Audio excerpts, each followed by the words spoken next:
আসসালামু আলাইকুম রহমতুল্লাহ নাহমাদুহু ওয়া নুসাল্লি আলা রাসূলিহিল কারীম ওয়া আলা আলিহি ওয়া সাহবিহি আজমাইন আম্মা বাদ। সুপ্রিয় দর্শক শ্রোতা, আজকে শবে বরাত উপলক্ষে অনেকে হয়তো নফল নামাজি পড়বে, ফরজের কোনো খবর থাকবে না।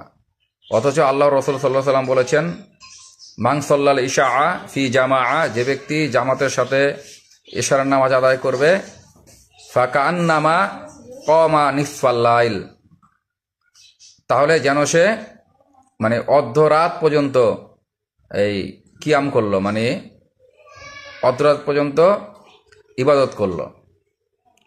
ওয়ামান সল্লা সুবহা ফি জামা, আর যে ব্যক্তি জামাতের সাথে ফজর নামাজ আদায় করলো, ফাকান্নামা সল্লাল্লাইলা কুল্লাহ, তাহলে সে যেন সারা রাত নামাজ আদায় করলো।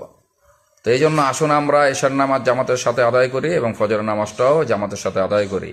এরপরের মধ্যে যদি ফজর আর এশার জামাত ঠিক রেখে কেউ যদি তাহাজ্জুদ বা অন্য কোনো নামাজ পড়েন বা সালাতুত তাসবিহ পড়েন, কোনো সমস্যা নাই।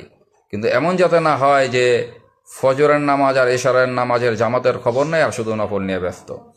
আল্লাহ তাআলা আমাদেরকে ফরজ নামাজগুলো জামাতের সহিত পড়ার তৌফিক দান করুন, আমিন। আসসালামু আলাইকুম রহমতুল্লাহ।